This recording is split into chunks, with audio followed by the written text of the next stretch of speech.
Welcome friends. MS অ্যাক্সেসের প্রথম video আমরা অলরেডি দেখেছি। সেখানে আমরা এমএস অ্যাক্সেস সম্পর্কে একটা ইন্ট্রোডাকশান পেয়েছি, এমএস অ্যাক্সেসের উইন্ডো সম্পর্কে জেনেছি। আজকে আমরা এমএস অ্যাক্সেসের পরবর্তী অংশ নিয়ে আলোচনা করব। এমএস অ্যাক্সেসের পরবর্তী ক্ষেত্রে আমরা জানি যে ডেটাবেস নিয়ে কাজ করতে হলে প্রথম আমাদের টেবিল বানাতে হয়, কিন্তু টেবিল বানানোর জন্য আমাদের যে সমস্ত ফিল্ডগুলো বা যে সমস্ত ডেটা টাইপ এই সমস্ত ইনপুট দিতে হয় টেবিল ডিজাইন করতে হলে, সেগুলো সম্পর্কে আগে জেনে নেওয়া দরকার। তো সেই জন্যই আজকের এই ভিডিওটা। আমরা আজকে টেবিলের ডেটা টাইপ সম্পর্কে জানব এবং টেবিলের যে ফিল্ড হয় তাদের ফিল্ড প্রপার্টিজ সম্পর্কে সংক্ষিপ্ত জানব।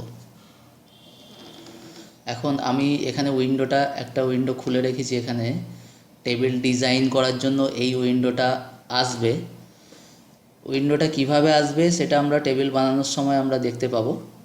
আজ আমরা এখানে যে ইনপুটগুলো দিতে চলেছি, ফিল্ড নেম লিখতে হবে, আর তার পরবর্তী অংশে ডেটা টাইপ নিয়ে আমরা আজকে আলোচনা করব। ডেটা টাইপ এর এই অংশে কত রকম ডেটা টাইপ হতে পারে এবং বিভিন্ন ডেটা টাইপের বিভিন্ন রকম ডেটা স্টোর করার ক্ষমতা, তাদের একটা রেস্ট্রিকশান থাকে, সেই সম্পর্কে আলোচনা করব। যেরকম এখানে ডেটা টাইপ এই অংশে একটা কম্বো বক্স আছে। এই কম্বো বক্সের মধ্যে এমএস অ্যাক্সেসে সমস্ত রকম অ্যাভেলেবেল ডেটা টাইপগুলো দেওয়া আছে। এমএস অ্যাক্সেস ডেটাবেসে যে সমস্ত ডেটা টাইপ ব্যবহার করা হয় সেগুলো সবই এখানে দেওয়া আছে। প্রথম আসছি আমরা text data type. Text data টাইপে সিলেক্ট করার সাথে সাথে দেখো এখানে প্রপার্টিসগুলো খুলে এসেছে। এখন টেক্সট ডেটা টাইপটা কি? টেক্সট ডেটা টাইপে যে ফিল্ড আমরা বানাবো সেখানে কী রকম ডেটা স্টোর করা যাবে, আমরা আগেই এ সম্পর্কে সংক্ষিপ্ত একটা জেনেছিলাম, এর আগের ভিডিওতে আমরা জেনেছি, তবু আবার বলছি। টেক্সট ডেটা টাইপে অক্ষর, সংখ্যা, অক্ষরযুক্ত সংখ্যা, বিশেষ ধরনের অক্ষর, সমস্ত রকম ডেটাই আমরা স্টোর করতে পারবো। বোঝা গেল? Character, number, alpha numeric character বা স্পেশাল ক্যারেক্টার, সমস্ত কিছুই আমরা টেক্সটের মধ্যে স্টোর করতে পারবো। এই ধরনের ডেটাগুলো যেরকম অ্যাড্রেস বা নেম, এই সমস্ত ক্ষেত্রে টেক্সট ডেটা টাইপ ব্যবহার হবে। নেমের ক্ষেত্রে আমরা জানি ক্যারেক্টার ইউজ হয়, বা অ্যাড্রেসের ক্ষেত্রে ক্যারেক্টার, নাম্বার, স্পেশাল ক্যারেক্টার সমস্ত কিছুই ব্যবহার হতে পারে। তো সে সমস্ত ক্ষেত্রে আমরা টেক্সট ডেটা টাইপ ব্যবহার করব।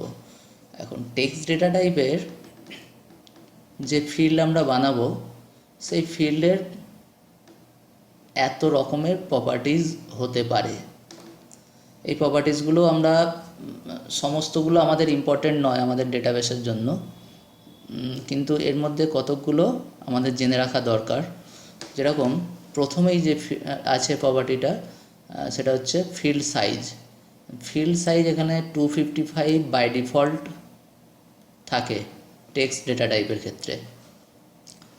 এর অর্থ হলো ওই ফিল্ডের মধ্যে 255 ক্যারেক্টার পর্যন্ত ডেটা আমরা স্টোর করতে পারবো। 255 ক্যারেক্টার বলতে সেটা সংখ্যাও হতে পারে, বা আলফানিউমেরিক হতে পারে, বা অ্যালফাবেট হতে পারে, যে কোনো জিনিসই হতে পারে। তো সেগুলো 255টা পর্যন্ত আমরা অক্ষর ওখানে স্টোর করতে পারবো। তো যেরকম আমরা আসি নেম ফিল্ডের ক্ষেত্রে, নাম, একটা মানুষের নাম, একজনের নাম ম্যাক্সিমাম কত ক্যারেক্টারের হতে পারে? ম্যাক্সিমাম 50 ক্যারেক্টার যদি হয়, সবচেয়ে বেশি হলে। তার বেশি তো হওয়া সাধারণত সম্ভবই নয়। তো আমরা এটা 255টা কমিয়ে তখন 50 করে দিতে পারবো ফিল্ড সাইজ। সেক্ষেত্রে আমাদের টেবিলে স্টোরেজের জায়গাটা কম লাগবে। 255 যদি রেখে দেওয়া হয় সেক্ষেত্রে হয়তো ডেটাটা 255 ক্যারেক্টার পর্যন্ত আমরা স্টোর করতে পারবো, কিন্তু আমাদের নেম ফিল্ডের জন্য ওটা অপ্রয়োজনীয়। আমাদের এক্সট্রা অতটা স্পেস নেওয়ার কোনো দরকারই নেই। তাতে আমাদের ডেটাবেসের সাইজটা একটু কম হবে, মেমোরিতে কম জায়গা নেবে। তাহলে ফিল্ড সাইজটা আমাদের ডিসাইড করে দিচ্ছে যে টেক্সট যে ডেটা টাইপটা দিয়েছি ওই টেক্সটটা কতটা, ম্যাক্সিমাম কতটা হতে পারে সেটা আমরা এখানে লিখব। অ্যাড্রেস ফিল্ড হলে অ্যাড্রেসের ক্ষেত্রে আমরা 255, তাও 255 অনেকটা বেশিই হয়ে যায়। অ্যাড্রেসের ক্ষেত্রে আমরা ম্যাক্সিমাম 100 ক্যারেক্টার দিতে পারি ফিল্ড সাইজটা। তো এতে গেল ফিল্ড সাইজ। এরপরে যেটা আছে আমাদের দরকারি জিনিস, এটা ফরম্যাট। ফরম্যাটের ক্ষেত্রে এখানে ফরম্যাটটা টেক্সটের ক্ষেত্রে ব্যবহার হচ্ছে না ঠিকই, কিন্তু আরও যে অন্যান্য আমাদের ডেটা টাইপ আছে অন্যান্য ক্ষেত্রে আমরা ফরম্যাট, এই ফিল্ড প্রপার্টিটা আমরা বুঝে নেব, আরও ডিটেল ওখানে আরও বোঝা যাবে। আচ্ছা, ইনপুট মার্কস যে ফিল্ড প্রপার্টিটা আছে ওটা কি কাজে লাগবে না, আমরা যখন ইনপুট যখন আমরা টেবিলের মধ্যে যখন আমরা ডেটা রাখব তখন সেটা একটা প্যাটার্ন ব্যবহার করে স্টোর হবে, একটা প্যাটার্নে স্টোর হতে পারে। সেই প্যাটার্নটা আমরা নিজেরা ডিসাইড করতে পারি। যেরকম দেখবে ড্রাইভিং লাইসেন্স নাম্বার বা কোনো গাড়ির রেজিস্ট্রেশন নাম্বার একটা প্যাটার্ন থাকে, WB-12 এইভাবে শুরু হচ্ছে, তারপরে নাম্বার থাকে, তারপরে আলফানিউমেরিক ক্যারেক্টার থাকে। তো এইভাবে ওটা হতে পারে ম্যাক্সিমাম ড্রাইভিং লাইসেন্সের নাম্বার 12 ডিজিট বা 12 ক্যারেক্টারের হয়। তো যত ক্যারেক্টারই হোক তার একটা ফরম্যাট থাকবে। সেই ফরম্যাটটার সেটাকে আমরা মাস্ক হিসাবে ব্যবহার করব। মানে WBর পরে একটা ড্যাশ আসবে, তারপরে 12 আসবে কি 11 আসবে কি 10 আসবে, এগুলো এক একটা ডিস্ট্রিক্টের জন্য এক একটা নাম্বার হয়ে থাকে। তো এই রকম করে যেরকম ড্রাইভিং লাইসেন্সের একটা ফরম্যাট, নাম্বারের ফরম্যাট হতে পারে, রেজিস্ট্রেশনের ফরম্যাট হতে পারে, আধার কার্ডের নাম্বারের 12 ডিজিট আধার কার্ড, তার একটা ফরম্যাট হতে পারে। আমরা জানি আধার কার্ডগুলো 4টে করে ডিজিটের পরে পরে দেখবে স্পেস দেওয়া থাকে একটা করে, তো ওটা একটা মাস্ক হতে পারে, ওটাকে মাস্ক হিসাবে ব্যবহার করা যেতে পারে। তো ইনপুট মাস্কের কাজ হচ্ছে আমরা ওইভাবে ইনপুটটা নেওয়ার জন্য, যাতে কোনো ভুল না হয়। আচ্ছা, তারপরে আসছি ক্যাপশনটা হচ্ছে যখন আমরা ফর্ম বানাবো, ডেটাবেসে দেখবে আমরা ফর্ম বানাবো ইনপুট নেওয়ার জন্য, একটা অবজেক্ট, তার পাশে যখন আমরা এই ফিল্ডের মধ্যে ইনপুট দেব, ওই ইনপুট ফিল্ডের পাশে ওই ক্যাপশনটা লেখা থাকবে, যাতে আমাদের বুঝতে সুবিধা হয় যে আমরা কোন ফিল্ডে ইনপুট দিচ্ছি। তো এটা ফর্মের ক্ষেত্রে ফর্মে শো করবে। একটা ব্যাপার আছে এখানে আমি যে প্রপার্টিসেই ক্লিক করি না কেন, দেখবে পাশে ওর ডেসক্রিপশানটা দেখাচ্ছে, ওই প্রপার্টিসগুলোর কাজ কি, সেই কাজগুলো এখানে দেখিয়েই দিচ্ছে। যেরকম দেখো ফিল্ড সাইজ হচ্ছে the maximum number of characters you can enter in the field, maximum কতগুলো ক্যারেক্টার এন্টার করতে পারবে ওই ফিল্ডের মধ্যে সেটা এখানে লেখার জন্য। Format, the display layout for the field, select the predefined format or enter a custom format. তো আমাদের এখানে প্রিডিফাইন্ড ফরম্যাট নেই, আমাদের কাস্টম ফরম্যাট এন্টার করতে হবে টেক্সট ডেটা ফিল্ডের জন্য, ডেটা টাইপের জন্য।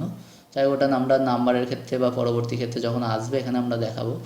ইনপুট মাস্ক, ক্যাপশন সবার জন্য আলাদা আলাদা এরকম ডেসক্রিপশান আছে, ওখানেই ওর কাজগুলো লেখা আছে। ডিফল্ট ভ্যালু হচ্ছে আমরা ওই ফিল্ডের মধ্যে যদি কোনো ইনপুট না দিই, বাই ডিফল্ট একটা ভ্যালু নিয়ে নেবে। সেই বাই ডিফল্ট ভ্যালুটা কী নেবে, মানে আমরা ইনপুট না দিলেও সেটা নিয়ে নেবে বাই ডিফল্ট, সেটা ডিফল্ট ভ্যালুর মধ্যে আমরা লিখে রাখতে পারি। ভ্যালিডেশন রুল, এটা খুব ইম্পর্ট্যান্ট জিনিস। ভ্যালিডেশন রুলটা হচ্ছে একটা নিয়ম, যেটা কিনা আমরা এই ডেটাটা এই ফিল্ডটাকে আমরা ফিল্ডের ওপর আরোপ করব, ফিল্ডটাকে আমরা রেস্ট্রিক্ট করব এই ভ্যালিডেশন রুল দিয়ে। তার ফলে কি হবে, আমাদের ইললিগাল ডেটা এন্ট্রিটা করা সম্ভব হবে না। এই সমস্ত প্রপার্টিসই অ্যাকচুয়ালি ইলিগাল ডেটা এন্ট্রি আটকানোর জন্য। তো ভ্যালিডেশন রুলটা দেখো, an expression that limits the value that can be entered in the field, মানে লিমিটেশনটা বলে দেবে, ভ্যালিডেশন রুল লিমিটেশনটা বলে দেবে যে এর থেকে এর মধ্যে ডেটাটা হতে হবে, এর বাইরে হলে চলবে না। যেরকম আমি এখানে ক্লিক করলেই বুঝতে পারবো, এখানে দেখো এখানে অনেকগুলো ফাংশান দেওয়া আছে, কনস্ট্যান্টস, অপারেটার্স, এই সম্পর্কে সব লেখা আছে। তো ফাংশানগুলো কীরকম হবে, গ্রেটার দ্যান সাম নাম্বারের ক্ষেত্রে বেশি ইউজ হবে এখানে, গ্রেটার দ্যান সাম নাম্বার, লেস দ্যান সাম নাম্বার। এই নাম্বার ফিল্ড যেটা আমরা ভ্যালুটা যেটা ডেটাটা এন্ট্রি করব, সেটা কোনো নাম্বারের থেকে বড় হতে হবে না, কোনো নাম্বারের ইকুয়াল হতে হবে বা সমান হতে হবে। তো সেরকম আমরা এখানে লিখে দিতে পারি ফাংশানটা, তাহলে সেটা কি না ওই ফিল্ডের ডেটাগুলোকে রেস্ট্রিক্ট করে দিল। সেই রেস্ট্রিকশন অ্যাপ্লাই করলে ইললিগ্যাল ডেটা এন্ট্রিটা আর করা সম্ভব হবে না। বোঝা গেল? আর এরপরে দেখো ভ্যালিডেশন টেক্সট আছে। ভ্যালিডেশন রুলটাকে ভ্যালিডেশন রুলের সাপেক্ষে ভ্যালিডেশন টেক্সট মানে হচ্ছে, ভ্যালিডেশন রুলটাকে কেউ যদি করে, মানে ভ্যালিডেশন রুল যদি কেউ ব্রেক করে, ভ্যালিডেশন রুলটা যদি ফলো না করে ডেটা এন্ট্রি করতে যায় কেউ, তাহলে তো সেটা আটকাবে, আর সেই ডেটাটা এন্ট্রি হতে দেবে না। তখন একটা মেসেজ দেখাবে, সেই মেসেজটাই হচ্ছে ভ্যালিডেশন টেক্সট। আমরা মেসেজটা আমাদের নিজেদের মতো করে এখানে লিখতে পারি। এরর মেসেজ দেখাবে, the error message that appears when you enter value prohibited by the validation rule. যে ভ্যালুগুলো নিষিদ্ধ আছে, এন্টার করা বারণ আছে, সেই ভ্যালুগুলো যদি আমরা এন্টার করতে চাই, তাহলে এই মেসেজটা তখন শো করবে, এরর মেসেজ একটা। এটাই হচ্ছে ভ্যালিডেশন টেক্সট। তাহলে ভ্যালিডেশন রুলের উপরেই ভ্যালিডেশন টেক্সটটা ডিপেন্ড করছে। ভ্যালিডেশন রুল কীরকম হবে সেই টাইপের আমরা এরর মেসেজটা লিখব। তারপরে আছে রিকোয়ার্ড একটা ফিল্ড প্রপার্টিজ। এগুলো অতটা ইম্পর্টেন্ট না হলেও একটু জেনে রাখা যাক। রিকোয়ার্ডটা হচ্ছে আমাদের নাল ভ্যালু, মানে আমাদের ফিল্ডটা ম্যান্ডেটারি না ম্যান্ডেটরি নয়। ম্যান্ডেটারি ফিল্ড হলে আমরা রিকোয়ার্ড ইয়েস করে রাখবো, মানে অবশ্যই ওখানে ভ্যালু কিছু না কিছু দিতেই হবে। আর রিকোয়ার্ড যদি নো করা থাকে, তার মানে হলো ওখানে ডেটা এন্ট্রি না করলেও চলবে, ওটাকে নাল রাখাও চলবে। নাল রাখলেও আমাদের ডেটা রেকর্ড এন্ট্রি করা সম্ভব হবে, নাল রাখাও যাবে। তাহলে রিকোয়ার্ড এই ফিল্ড প্রপার্টিজটা এক্ষেত্রে তোমরা বুঝতেই পারছো, যদি আমরা ফিল্ডটাকে প্রাইমারি কি করি, তাহলে এই রিকোয়ার্ডটা অবশ্যই ইয়েস হয়ে যাবে। কেন প্রাইমারি কি কখনো নাল হতে পারে না বা ব্ল্যাঙ্ক হতে পারে না। প্রাইমারি কি এর ফিল্ডটা ডেটা থাকতেই হবে কিছু না কিছু, তো রিকোয়ার্ড ভ্যালু সেখানে ইয়েস হয়ে যাবে। এটা আমরা প্রাইমারি কি যখন অ্যাপ্লাই করব, এই ফিল্ডের ওপর যদি প্রাইমারি কি অ্যাপ্লাই করি, এখানে যে ফিল্ডটা থাকবে, তাহলে সেক্ষেত্রে প্রাইমারি কি অ্যাপ্লাই করলে অটোমেটিক এটা ইয়েস হয়ে যাবে। তো আর অন্যান্য ক্ষেত্রে, অন্যান্য ফিল্ডগুলোর ক্ষেত্রে আমাদের এইভাবে ম্যানুয়ালি, আমরা যদি ওটাকে ম্যান্ডেটরি ফিল্ড বানাতে চাই আদার দ্যান প্রাইমারি কি ফিল্ড, সেগুলোকে আমাদের এইভাবে ম্যানুয়ালি ইয়েস করে দিতে হবে। তাহলে সেক্ষেত্রে আর ওখানে ডেটা না দিয়ে আমাদের বেরোনো যাবে না, ডেটা দিতেই হবে কিছু না কিছু।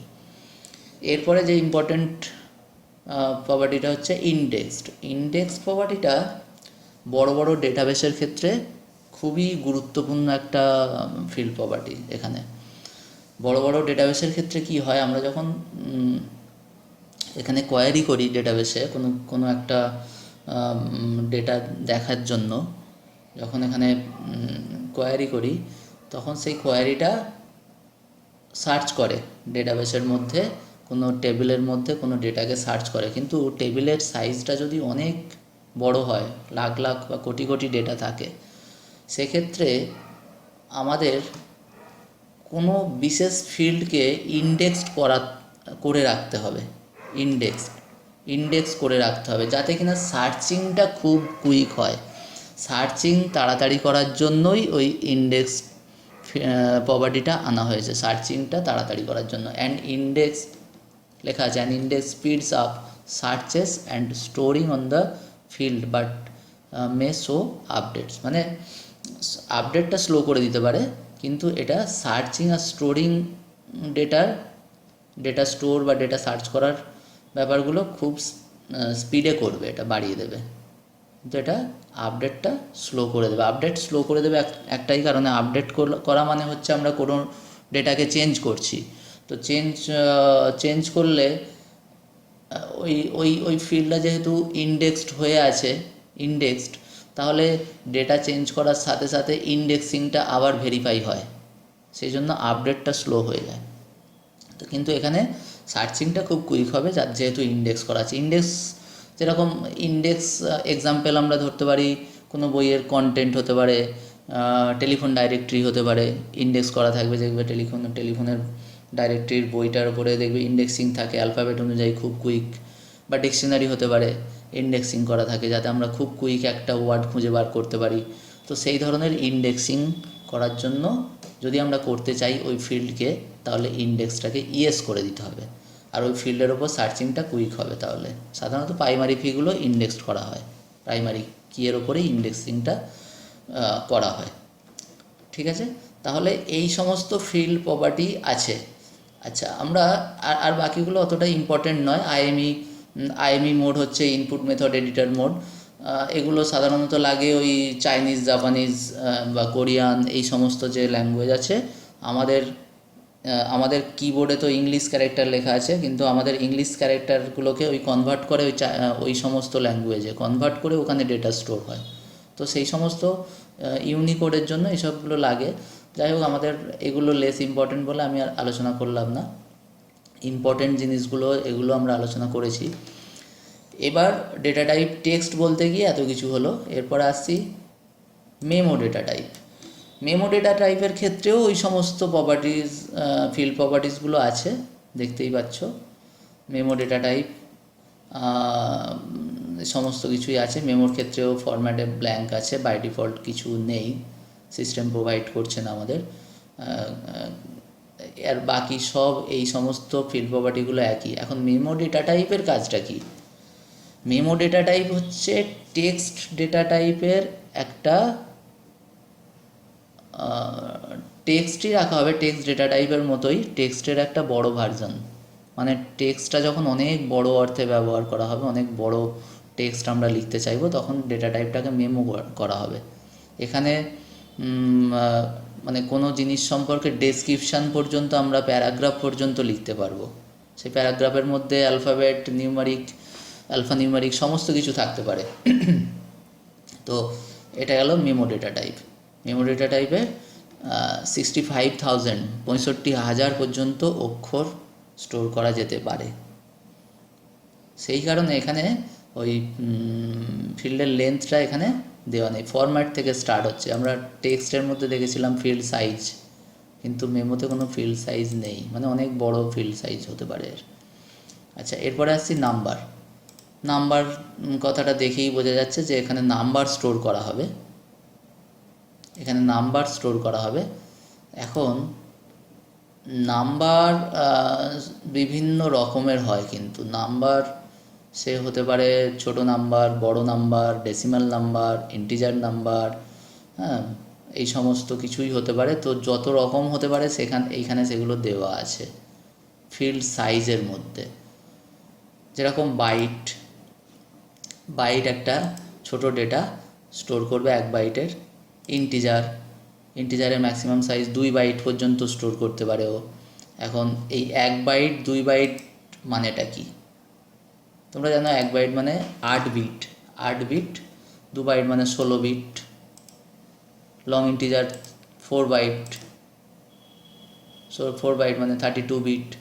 তো তাহলে এই বিট তো অ্যাকচুয়ালি মেমোরির সাইজ। তাহলে আমরা এই নাম্বারের মধ্যে ডেটা কত পর্যন্ত লিখতে পারবো সেটা জানতে গেলে আমি বলি, এই বাইট যদি লিখি সেখানে আমরা স্টোর করতে পারবো, দেখবে ম্যাক্সিমাম 255 লিখতে পারবো, 255 লিখতে পারবো, 254, 255, 256, 57 আর স্টোর করা যাবে না। কেননা 2^8, 1 বাইট মানে 8 বিট, তাহলে 2^8 ওই টু টু দি পাওয়ার 8, 2 এর পাওয়ারে ওই 8টাকে আনা হলো, সেটা সমান হচ্ছে 256 মাইনাস 1, মানে 0 থেকে 255, 0 টু 255 পর্যন্ত, মানে 255 পর্যন্ত ম্যাক্সিমাম আমরা পজিটিভ যদি নিই তাহলে ম্যাক্সিমাম 255 পর্যন্ত ডেটা স্টোর করতে পারবো। তেমনি এখানে ইন্টিজার যদি নিই 16 বিট, 2 বাইট 16 বিট, তাহলে এটা 2 টু দি পাওয়ার 16 মাইনাস 1 তত পর্যন্ত, সেটা ক্যালকুলেশন করলে যত হবে 65,576 বা কিছু একটা হয়, তো 2 টু দি পাওয়ার 16 মাইনাস 1 পর্যন্ত আমরা ডেটা স্টোর করতে পারবো। এটা 4 বিট পর্যন্ত, 4 বাইট, মানে 2 টু দি পাওয়ার 32 মাইনাস 1, একটা কমছে এই কারণে, ওটা 0টা থেকে শুরু হচ্ছে বলে, 0 থেকে, তো 2 টু দি পাওয়ার 32 মাইনাস 1 পর্যন্ত স্টোর করতে পারবো। তো এইভাবে আমরা লং ইন্টের মধ্যে ডেটা স্টোর করতে পারবো। লং ইন্ট বা নাম্বারের মধ্যে এইভাবে বিভিন্ন লেন্থের ডেটা স্টোর করতে পারবো। সিঙ্গেল আছে, সিঙ্গেল ডাবল, এই দুটো ইউজ হয় কোনো ফ্র্যাকশানের ক্ষেত্রে, মানে দশমিক ভগ্নাংশের ক্ষেত্রে, এইগুলো আমরা সিঙ্গেল ডাবল ডেসিমাল, এগুলো সব দশমিক ভগ্নাংশের ক্ষেত্রে ইউজ হবে। আর এগুলো ইন্টিজারের ক্ষেত্রে, বাইট ইন্টিজার, লং ইন্টিজার, এগুলো ইন্টিজারের জন্য। খুব ছোট কিছু হলে সেটার ক্ষেত্রে আমরা বাইট ইউজ করব। মনে করো আমাদের স্টুডেন্টের সংখ্যা যদি ম্যাক্সিমাম 250 হয়, তাহলে আমরা বাইট ব্যবহার করলেই চলবে, আমরা ইন্টিজারও নেওয়ার দরকার নেই, কেননা ইন্টিজার নিলে বেশি জায়গা নেবে ফিল্ড, তাহলে ডেটাবেসের সাইজ বড় হবে শুধু, এর থেকে বাইট নেওয়া ভালো। আমরা জানি যদি যে 250টাই ম্যাক্সিমাম স্টুডেন্ট হতে পারে, কিন্তু আমরা যদি সেরকম কিছু যদি আপার লিমিট না থাকে আমাদের স্টুডেন্ট সংখ্যা, তাহলে আমাদের এগুলো বাড়াতে হবে, ইন্টিজার বা লং ইন্টিজার করতে হবে। বোঝা গেল? এর পরে আসছি এবার ডেসিমাল, এগুলো এদের কাজ অনুযায়ী, এদের কাজ অনুযায়ী আমরা এখানে ফিল্ড প্রপার্টি সেট করতে পারি। আমরা আগে বলেছি এদের ফিল্ড প্রপার্টিগুলো সম্পর্কে। আচ্ছা, এবার আসছে ডেট টাইম। ডেটা টাইপ কী কাজে লাগে? কোনো ডেট লেখার জন্য, ডেট এন্ট্রি করার জন্য। ডেট ফিল্ড থাকতে পারে, তো আমাদের যেরকম ডেট অফ বার্থ, স্টুডেন্টের ডেট অফ বার্থ, ফিল্ডটার ডেটা টাইপ ডেট টাইম হতে পারে। ওর ফরম্যাটটা কীরকম হতে পারে? এইখানে ফার্স্ট টাইম আমরা ফরম্যাট দেখতে পেলাম। ফরম্যাট একটা ডেটের অনেকভাবে লেখা যায়, একটা ডেটকে আমরা জানি ডেটের ফরম্যাট এত রকম হতে পারে, general date, long date, medium, short, হ্যাঁ, টাইমের ফরম্যাট, এগুলো শুধু টাইম দেখাবে, এক্ষেত্রে শুধু টাইমটা স্টোর হবে। আর ওপরে এইগুলোর ক্ষেত্রে, জেনারেলের ক্ষেত্রে ডেট অ্যান্ড টাইম দুটোই, লং ডেটের ক্ষেত্রেও অনলি ডেট, লং ডেটের ক্ষেত্রে অনলি ডেট, মিডিয়ামের ক্ষেত্রেও ডেট, শর্ট ডেটের ক্ষেত্রেও ডেট। কিন্তু লং টাইম প্রপার্টি যদি সিলেক্ট করি, সেক্ষেত্রে শুধু টাইমটা ওখানে স্টোর হবে। বোঝা গেল? তার মানে ডেট স্টোর হয় অথবা টাইম স্টোর হয়, কেবলমাত্র জেনারেল ডেটার জন্য ডেট এবং টাইম দুটোই স্টোর হবে। আচ্ছা, বাকিগুলো সব একই রকম এদের কাজ করবে, ইনপুট মার্কস, এইসবগুলো প্রপার্টিসগুলো নিয়ে আমি আলোচনা করেছি, আর বলছি না। আচ্ছা, এবার আসছি কারেন্সি। কোনো কারেন্সি কথাটার অর্থই বোঝা যাচ্ছে কোনো দেশের কারেন্সি স্টোর করার জন্য, টাকা পয়সা সংক্রান্ত ডেটা টাইপ, এটা একটা কারেন্সি স্টোর করার জন্য, যেরকম ইন্ডিয়ান রুপি, ডলার, এইসবগুলো স্টোর করার জন্য কারেন্সি ডেটা টাইপ ব্যবহার করা হবে। সেখানে আগে সিম্বল চলে আসতে পারে কারেন্সি, এই যে জেনারেল নাম্বার হতে পারে, একটা জেনারেল নাম্বার, এটা আমরা সাধারণত ব্যবহার হয়ে থাকে। আর আমাদের কারেন্সি দেখো, ডলার সিম্বল চলে আসতে পারে, ইউরো সিম্বল, এইসব সিম্বলও চলে আসতে পারে, বা পার্সেন্ট, এরকম সিম্বল আকারেও আমরা ফরম্যাটটাকে রাখতে পারি। তো ফরম্যাট যেটা সিলেক্ট করব সেই সমস্ত ফরম্যাটে আসবে। যদি আমরা কারেন্সি সিলেক্ট করি, তাহলে প্রত্যেকটা ডেটার আগে এই ডলার সিম্বলটা এসে যাবে কিন্তু। তাহলে এইভাবে আমরা করব। আচ্ছা, তারপরে আসছি কারেন্সি হলো ওই সমস্ত কিছু তো আমাদের জানা হয়েছে। আচ্ছা, অটো নাম্বার, এই ফিল্ডটা কিন্তু খুব ইম্পর্ট্যান্ট একটা ফিল্ড, যেখানে কি না এই ফিল্ড টাইপ যদি আমি কোনো ফিল্ডের সিলেক্ট করি, তো এখানে আমাদের বাইরে থেকে ডেটা ইনপুট করার দরকার হবে না। অটো নাম্বার ক্ষেত্রে টেবিলে স্বয়ংক্রিয়ভাবে ওটা মানে নিজে নিজেই ডেটা এন্ট্রি হতে থাকবে। যত রেকর্ড বাড়তে থাকবে সিরিয়াল অনুযায়ী ডেটা এন্ট্রি হতে থাকবে, নাম্বার এন্ট্রি হতে থাকবে, 1 2 3 4 5 6 করে এভাবে বাড়তে থাকবে।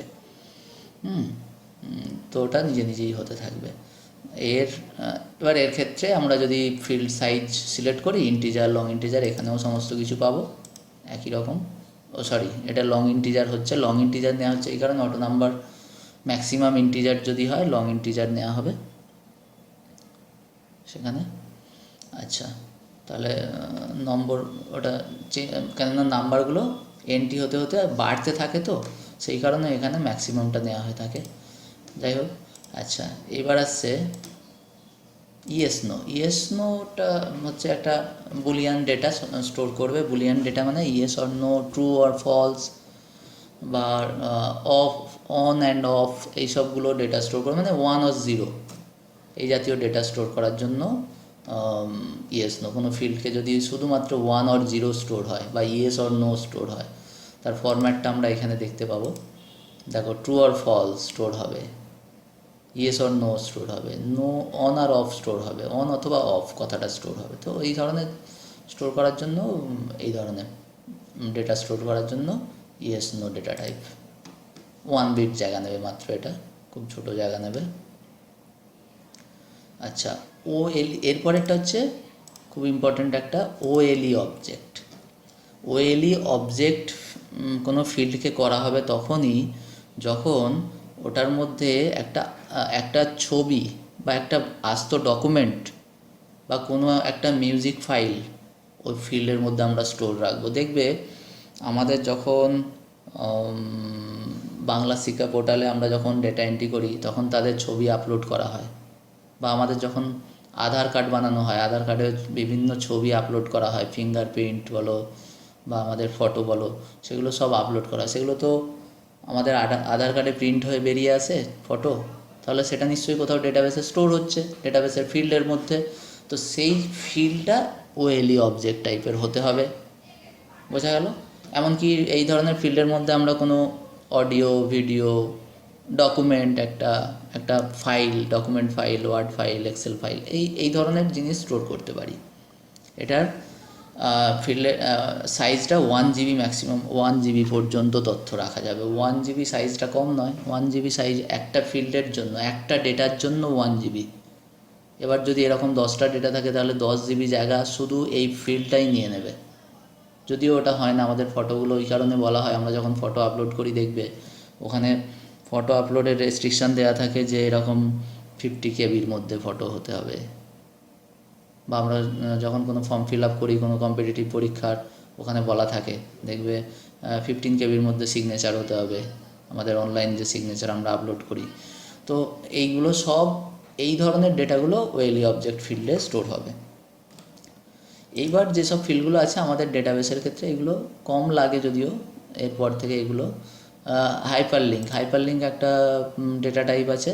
হাইপারলিঙ্ক ডেটা টাইপের মধ্যে আমরা কোনো web address URL address store করব, আর ওটা ওই স্টোরড অ্যাড্রেসে আমরা ওই পেজের সাথে লিঙ্ক করতে পারবো। শুধু তাই নয়, এই ডেটার সাহায্যে ওই পেজের সাথে লিঙ্ক মানে কাজ করতে পারবো, লিঙ্কিংয়ের কাজটাও করা যাবে এই ডেটা দিয়ে।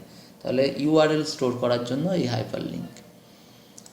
তারপরে অ্যাটাচমেন্ট, মাইক্রোসফট অ্যাক্সেস টেবিলের কলামের মধ্যে অ্যাটাচমেন্ট, ডেটাবেসের স্টোরেজ না বাড়িয়ে আমরা যদি কোনো ছবি, audio file, word document save করি অ্যাটাচমেন্ট আকারে, তাহলে সেটাও করা যায় এখানে। আমরা ওই ওএলই অবজেক্ট না করে মাইক্রোসফট অ্যাক্সেস টেবিলের কলামের মধ্যে file, audio file, word document save করতে পারি অ্যাটাচমেন্ট আকারে। তাতে কিনা এই টেবিলের সাইজটা অনেক কম হবে।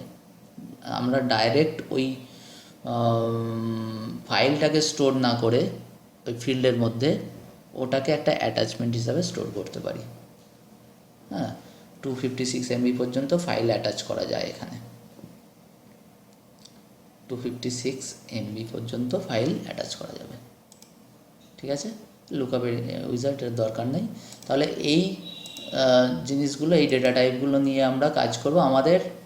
আমাদের যেটা ক্লাস 11 উচ্চ মাধ্যমিক সিলেবাসের আমরা যখন কোনো টেবিল বানাবো সেই অনুযায়ী আমাদের এইগুলো লেস ইউজ হয়ে থাকে, এইগুলোর ইউজ খুবই কম।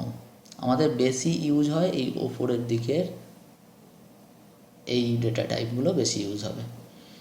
তাহলে এই ভিডিওতে আমরা ডেটা টাইপ এবং ফিল্ড প্রপার্টি সম্পর্কে জানলাম। তাহলে এর পরবর্তী ক্ষেত্রে আমাদের ডেটাবেসে টেবিল বানাতে কোনো অসুবিধা হবে না। আমাদের ডেটা টাইপ বা ফিল্ড প্রপার্টি আমরা যখন ওখানে সিলেক্ট করব তখন আর আলাদা করে আলোচনার দরকার হবে না। আজকের ভিডিওটা সে সম্পর্কে আমরা কমপ্লিট একটা আইডিয়া পেলাম। ধন্যবাদ।